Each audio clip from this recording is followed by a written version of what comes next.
Saudara, meski kalah dari Jepang, supporter tim nasional Indonesia di Solo, Jawa Tengah tetap optimistis dalam peluang timnas di babak 4 kualifikasi Piala Dunia 2026.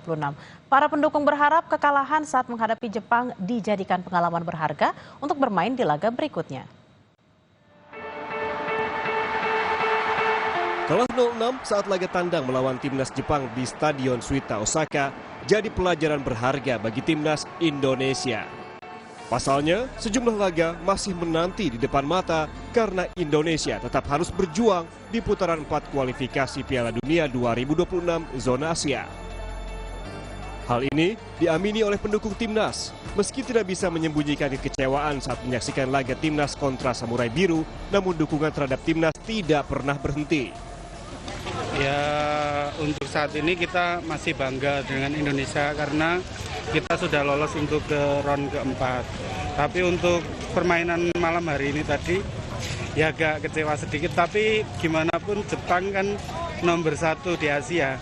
Jadi kita harus bangga dengan Indonesia. Tapi tetap bangga sih sama Indonesia. Ini kan masih lolos ke round keempat. Kalau Mbak sendiri sebagai supporter optimis gak sih di round keempat nanti?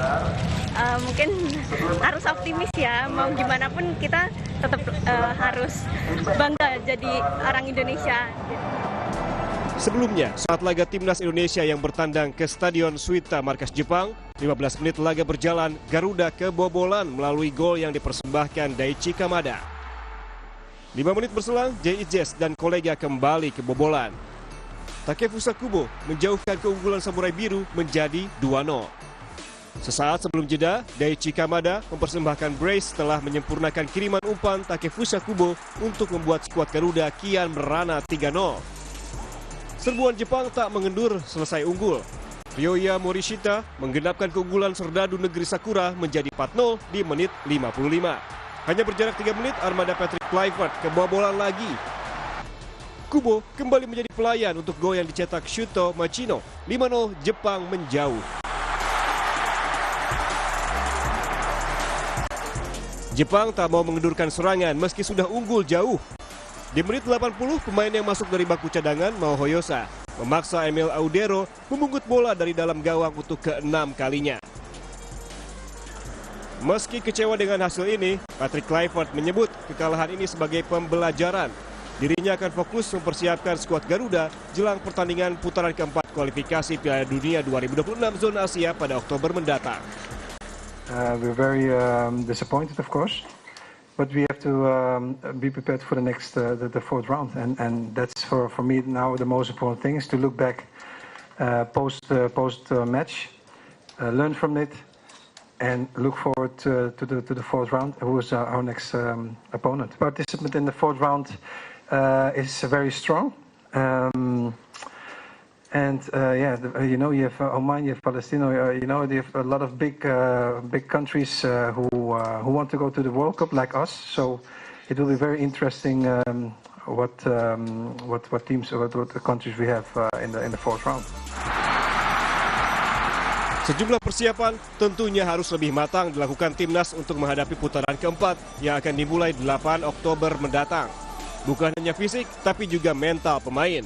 Pada putaran keempat, Indonesia akan melawan 2 dari 5 tim yang diantaranya Arab Saudi, Uni Emirat Arab, Qatar, Oman, dan Irak. Tim Liputan, Kompas TV. Usai kalah dari Jepang semalam, saudara, timnas Indonesia mulai dipulangkan secara bergelombang pagi ini. Beberapa pemain yang cedera akan mendapat perawatan agar kembali fit di play-off putaran keempat Oktober nanti. Saudara, 1 hari setelah pertandingan antara timnas Indonesia melawan Jepang, penggawa timnas mulai dibubarkan pada Rabu pagi. Bubaran ditandai dengan pulangannya seluruh pemain dan untuk meninggalkan Osaka, Jepang.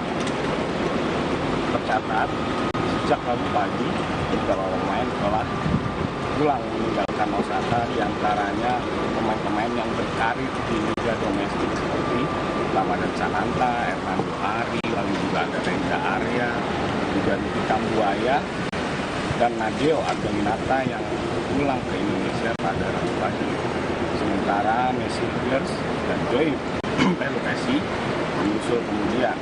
Manajer timnas Indonesia Sumarji bilang para pemain memang dibebaskan untuk pulang ke tempat asalnya masing-masing atau liburan. Dan Sumarji juga bilang bahwa mereka beberapa di antaranya memang melakukan liburan di Jepang dan sementara yang lain memang kembali ke masing-masing.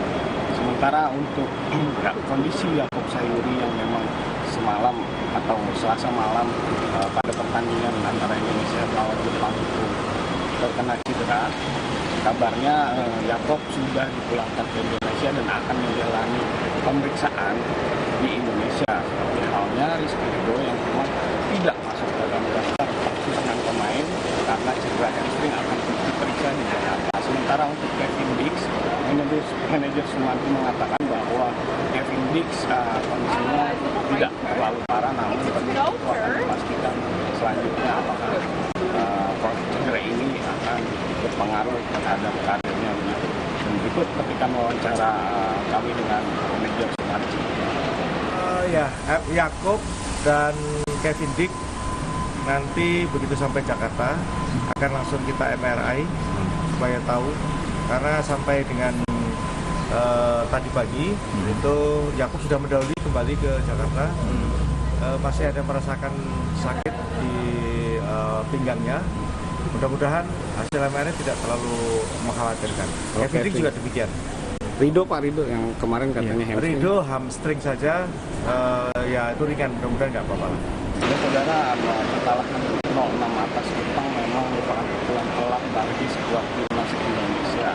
Apalagi skuad timnas sebelumnya tengah dalam tren positif dengan meraih 2 kemenangan. Namun ini akan menjadi pelajaran berharga bagi skuad timnas yang kemudian akan memperjuangkan tiket tersisa untuk Piala Dunia melalui fase kualifikasi ronde keempat yang akan digelar pada Oktober. Angga Nursi, Kompas TV, Osaka, Jepang.